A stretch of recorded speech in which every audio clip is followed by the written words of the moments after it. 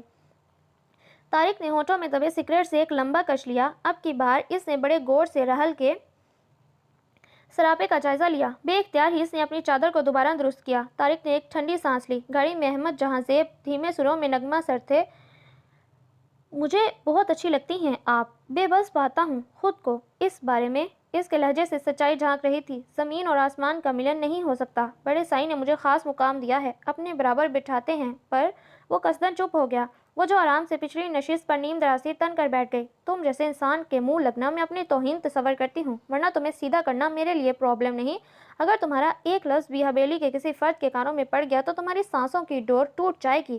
وہ چٹک چٹک کر بولی، اگر سب کچھ یہ میرا ہے تو سب کچھ بخش دو مجھ کو، وجود اپنا مجھے تم دے دو، محبت دو ایک دن، میرے ہاتھوں پہ اپنے ہاتھ رکھ کر روح کھینچ لو، ایک دن کہو، ایک دن کہو، ایک دن۔ اچانک اس نے پورا والیوم کھول دیا اور گاڑی کی رفتار بھی یکدم بڑھا دی۔ تم نشے میں تو نہیں ہو؟ بہت ہو گئی، میں گھر جا کر تایا جان کو فون کرتی ہوں۔ آخر تم ہو کیا چیز؟ وہ چیخ ہی تو پڑی، میں اس وقت جہاں چاہوں تمہیں لے جاؤں۔ یکدم طارق کی ٹون بدل گئی۔ وہ آپ سے تم پر آ گیا، کسی کو خبر نہیں ہوگی۔ اس کے تیور خطرناک تھے۔ رحل سہم گئی۔ اس نے شکر کیا جب پورچ میں اس نے گاڑی روکی اور وہ باہر نکلی۔ اس گستاخی کے لیے معذرت خواہ ہوں۔ وہ لمبے لمبے ڈگ بھرتا آگے نکل گیا۔ ادھر رحل کی دھڑکنیں ابھی تک اتھل پتھل سی تھیں۔ صبح صبح تایا فاروق کو سامنے پا کر وہ حیران رہ گئی۔ پتر چلنے کی تیاری کرو، میں تمہیں لینے آیا ہوں۔ وہ پوچھنے کی جرات نہ کر سکی کہ کیوں۔ حکم سے سر اٹھانے کی مجال نہ تھی۔ واپسی کے سفر میں تایا فاروق کے ساتھ طارق بھی تھا۔ حویلی کی فضا پر اسرار سی تھی، شاید کسی طوفان کا پیش خیمہ۔ نرمین سے کسی معلومات کی امید تھی مگر وہ بھی خاموش تھی۔ رات کھانے کے بعد تایا فاروق نے بات کا آغاز کیا۔ بیٹی رحل، مجھے یہ بات تم سے کرنی تو نہیں چاہیے مگر افتخار کے بعد میں تمہارا سرپرست ہوں، اس لیے تمہاری بھلائی برائی کے بارے میں سوچنا میرا فرض ہے۔ بات کرتے کرتے انہوں نے رک کر سب کے چہروں کا جائزہ لیا اور پھر مطمئن ہو کر سلسلہ وہیں سے جوڑا۔ میں چاہتا ہوں اپنی بیٹی کے فرض سے فارغ ہو جاؤں کیونکہ تم اس لائق ہو گئی ہو۔ میں نے آج تک حویلی کی کسی عورت سے اس موضوع پر رائے نہیں لی، جہاں جی چاہا شادی طے کی۔ آسماں کی مثال تمہارے سامنے ہے، مگر افتخار کی موت کے بعد میں اس کی روح کے آگے شرمندہ نہیں ہونا چاہتا، اس لیے تمہیں بلوایا ہے۔ میں تمہارے امتحانات کے بعد اس ذمہ داری سے عہدہ برا ہونا چاہتا ہوں۔ یہ سن کر رحل نروس ہو گئی۔ باقی باتیں تمہاری تائیں بتائیں گی۔ وہ باوقار انداز میں نپے تلے قدم اٹھاتے ڈائننگ ہال سے نکل گئے۔ اس کے پیچھے پیچھے سہیل اور ایاز بھی تھے۔ اب شگفتہ گوہر اور بڑی تائی کے ساتھ نرمین بھی تھی۔ لڑکے بھی چلے گئے۔ بڑی تائی نے پرسوچ نگاہوں سے رحل کے جھکے سر کا جائزہ لیا۔ تمہارے تایا سمیت سب کا متفقہ فیصلہ ہے کہ یاسر سے تمہاری شادی کر دی جائے۔ رحل کا جھکا سر اٹھ گیا۔ اضطراری کیفیت سے اس نے ہر انداز سے سب کو دیکھا۔ اچھی طرح سوچ لینا، ابھی 4 ماہ ہیں تمہارے پاس، جو بھی فیصلہ ہو آگاہ کر دینا۔ تائی کے چہرے پر عجیب مسکراہٹ تھی۔ یہ بات یاد رکھنا، گیلانیوں کی بیٹیاں باہر نہیں جاتیں، اگر خاندان میں رشتہ نہ ہو تو ایسے ہی عمر گزار دیتی ہیں۔ رحل تھکے تھکے قدموں سے چلتی اپنے کمرے میں آئی۔ نرمین اور شگفتہ بھی آ گئی۔ وہ دونوں ہی سے نگاہیں ملانے سے کترا رہی تھی اور اس بات سے کے انتظار میں تھیں کہ وہ کچھ بولے، مگر رحل لبوں پر خاموشی کا قفل لگائے بیٹھی تھی۔ ہاں، ان کے جانے کے بعد وہ پھوٹ پھوٹ کر روئی۔ بھلا اب نارمل یاسر اور اس کا کیا جوڑ؟ وہ پیدائشی طور پر اس مرحومی سمیت اس دنیا میں آیا۔ ہمہ وقت منہ سے رال بہتی اور آنکھیں وحشت زدہ انداز میں پھیلی رہتی۔ یاسر افتخار کے کزن کا بیٹا تھا۔ اس کے علاج پر کافی روپیہ پیسہ خرچ ہوا، مگر اب تو ڈاکٹرز بھی جواب دے چکے تھے کہ اس کی حالت میں تبدیلی لانا ناممکن ہے۔ اب اسی یاسر کی شادی رحل کے ساتھ کی جا رہی تھی کہ دنیا کے سارے مرد مر گئے جو میں یاسر کی شکل میں مجبوری کا طوق گلے میں ڈالوں۔ میں ایسا نہیں کروں گی، کسی کو اپنے ساتھ یہ ظلم اور زبردستی نہیں کرنے دوں گی۔ بغاوت کی ایک لہر اس کے اندر اٹھی تھی۔ موسم اپنے تیور بدل رہا تھا۔ خنکی کی جگہ خوشگوار موسم نے لے لی۔ رحل اور نرمین دونوں نے اکٹھے کھانا کھایا۔ نرمین تو کھانے کے بعد کمرے کی نظر ہو گئی۔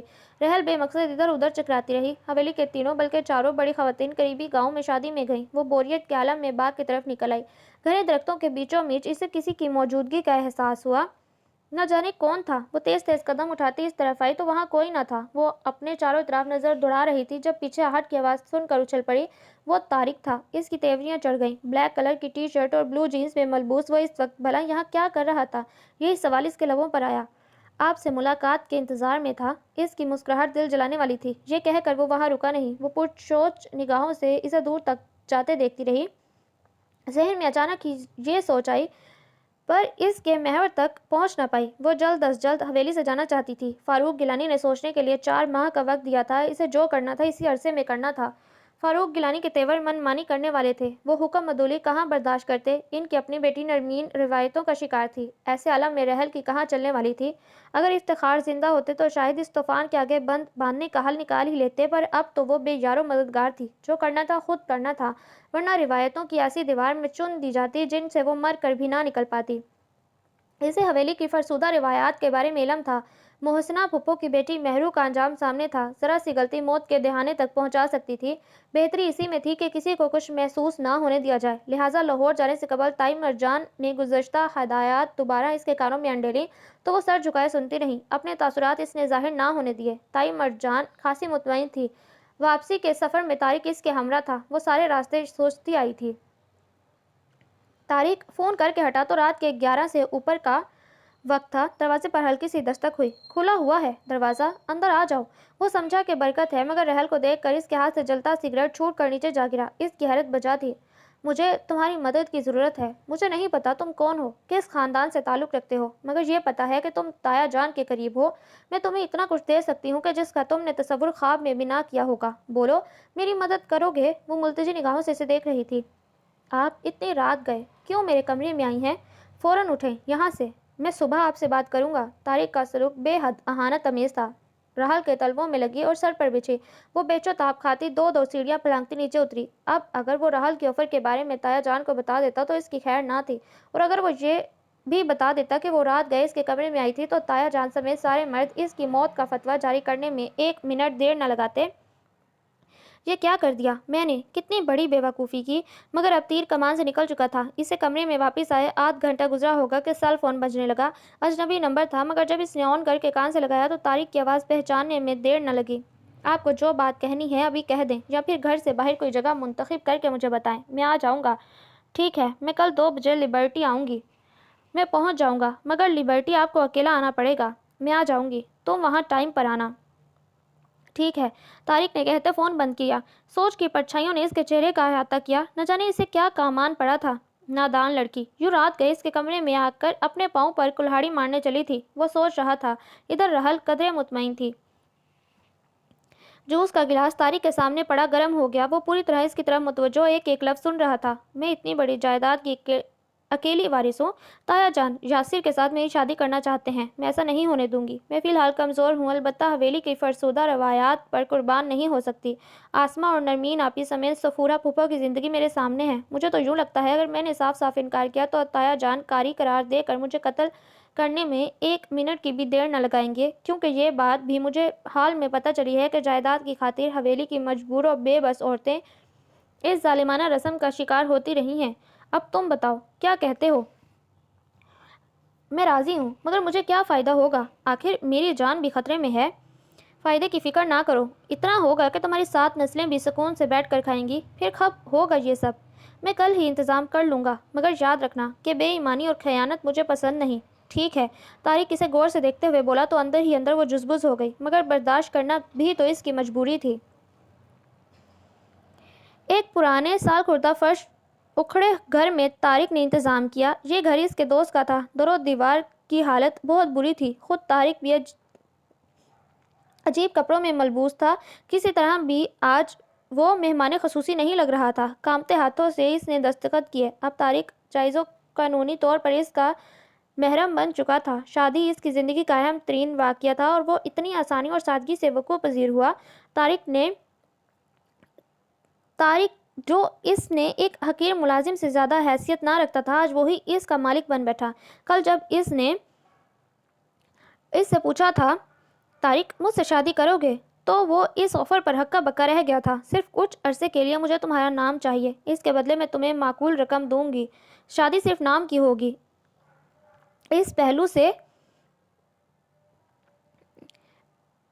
مضبوط ہونا چاہتی ہوں تاکہ یاسر کے ساتھ شادی نہ ہو، بعد میں جو ہوگا دیکھا جائے گا۔ اس وقت مجھے شوہر کی حیثیت سے تمہارا نام چاہیے تاکہ امتحانوں کے بعد جب میں حویلی جاؤں تو یاسر نام کا آصف میرے سر پر مسلط نہ کیا جائے۔ وہ کبیدہ سی لگ رہی تھی۔ آپ کو بڑے سائنگ کے خطرے کا احساس نہیں ہے؟ طارق نے پوچھا۔ ہے، مگر اتنا زیادہ نہیں، کیونکہ میں ماما پاپا کی جائیداد کی اکلوتی وارث ہوں اور وہ یہ سب حاصل کیے بغیر مجھے ہاتھ نہیں لگا سکتے۔ یاسر کے ساتھ شادی کی صورت میں مجھے یہی حکمت عملی نظر آئی۔ میں گری پڑی نہیں ہوں۔ پاپا کے گہرے دوست انکل ہمدانی ایڈوکیٹ ہیں۔ میں نکاح نامے کی ایک کاپی ان کے پاس لکھواؤں گی تاکہ کسی بھی خطرے کی صورت میں اسے کام میں لایا جا سکے۔ ہاں، کہیں تم کام خراب نہ کر دینا۔ کیسے کام خراب ہوگا؟ اس نے انکساری سے پوچھا۔ کہیں میرے اور اپنے نکاح نامے کا ڈھنڈورا نہ پیٹ دینا۔ ایک طنزیہ مسکراہٹ نے اس کے لبوں کا احاطہ کیا۔ ویسے آپ کا کیا خیال ہے اس بارے میں؟ مثلاً میرے بارے میں؟ تم بابا سائنگ کے خاص بندے ہو، مگر تم پر اعتبار کرنا میری مجبوری ہے، کیونکہ اس وقت کوئی اور خاص میری نظر میں نہیں۔ نہ جانے کیوں راحل کی نگاہ جھک گئی۔ آپ جیسی لڑکی سے تو کوئی بھی شخص بڑی آسانی سے شادی کرنے کے لیے تیار ہو سکتا ہے، کیونکہ آپ صاحب جائیداد، خوبصورت ہیں، اچھے خاندان سے تعلق رکھتی ہیں۔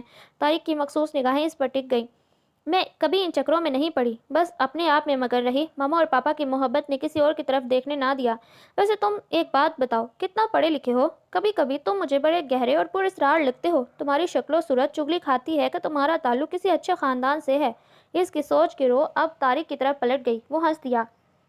میں اتنا پڑھا لکھا نہیں، عام سا انسان ہوں، تبھی تو آپ کی چاکری کر رہا ہوں، اور میرا خاندان میری طرح عام ہے۔ میں اتنا خاص نہیں۔ یہ آپ کی غلط فہمی ہے کہ میں پراسرار ہوں۔ طارق نے قصداً لاپرواہ انداز اپنایا۔ یہی ہوا۔ راحل پھر بھول بھال کر اپنے مطلب کے موضوع پر آ گئی۔ سب کچھ بڑی آسانی سے ہو گیا۔ طارق ادھر ادھر مٹر گشت کرنے کے بعد خاصی دیر بعد لوٹا۔ سیڑھیاں چڑھتے ہوئے اس نے راحل کے کمرے کی طرف دیکھا، جس کا دروازہ اور لائٹ بند تھی۔ بے ساختہ ایک پسماردہ مسکراہٹ اس کے لبوں پر آ کر معدوم ہوئی۔ 2 دن میں زندگی کا رخ بدل چکا تھا۔ اگر بڑے سائیں اور حویلی کے دیگر بڑوں کو علم ہو جاتا کہ وہ راحل کی زندگی کا مالک بن گیا ہے تو اسے 1 منٹ سے بھی کم میں بھوکے کتوں کے آگے پھینکوا دیا جاتا، یعنی قصہ ہی ختم ہو جاتا۔ بڑے سائیں اسے برابر بٹھاتے تھے، ہر بات میں مشورہ لیتے۔ اس نے ایک خاص طرح ان کے اعتماد کو توڑا تھا۔ راحل نے پرسوں کتنے اعتماد سے پوچھا تھا، مجھ سے شادی کرو گے؟ کیسی روحانیت تھی راحل کے انداز میں کہ یہ شادی نام کی ہوگی۔ کتنی خود غرض اور سنگ دل تھی۔ وہ کتنے آرام سے پلان کیا تھا، اپنے مطلب کے لیے اسے استعمال کیا۔ جب مطلب نکل جاتا اسے دودھ میں سے مکھی کی طرح نکال کر پھینک دیا جاتا۔ بس یہی اوقات تھی اس کی۔ اس نے اچھی خاصی رقم آفر کی تھی، جس میں آدھی اس کے اکاؤنٹ میں ٹرانسفر ہو گئی، باقی آدھی معاہدے کے مطابق اسے وقت پر ملتی جب وہ راحل کو طلاق دیتا۔ راحل نے صاف صاف کہہ دیا تھا کہ وہ سچ مچ اس کا شوہر بننے کی کوشش نہ کرے۔ آج نکاح سے پہلے وہ معمول سے ہٹ کر قدرے اہتمام سے تیار ہوئی۔ جب نکاح کے بعد طارق نے اسے دیکھا تو اچانک احساس انگڑائی لے کر بیدار ہوا کہ اب ان کے تعلقات کی نوعیت بدل گئی۔ وہ برابری کی سطح پر آ گیا، بلکہ طارق کا مقام اس سے ایک درجہ اونچا ہو گیا۔ اس نے خود جو اسے بقائمی ہوش و حواس میں شوہر تسلیم کیا ہے، وہ اسے اچھی تو پہلے بھی لگتی تھی، مگر اب تو اس کی ملکیت میں آ گئی تھی۔ راحل نے قدم قدم پہ اس کی تذلیل کی، اسے اس کی اوقات یاد دلائی، اسے کم ذات اور کم مایہ ہونے کا طعنہ دیا۔ وہ آج ایک ہی وار میں تمام بدلے اتار سکتا تھا۔ کیا ہوا؟ جو معمولی سا ملازم ہے، اب تو اس کا شوہر ہے۔ وہ کیا کر سکتی ہے؟ زیادہ سے زیادہ شور مچا سکتی ہے، آنسو بہا سکتی ہے۔ وہ مفتوحہ قوم کے مقدر میں آنسو بہانا ہی لکھا ہوتا ہے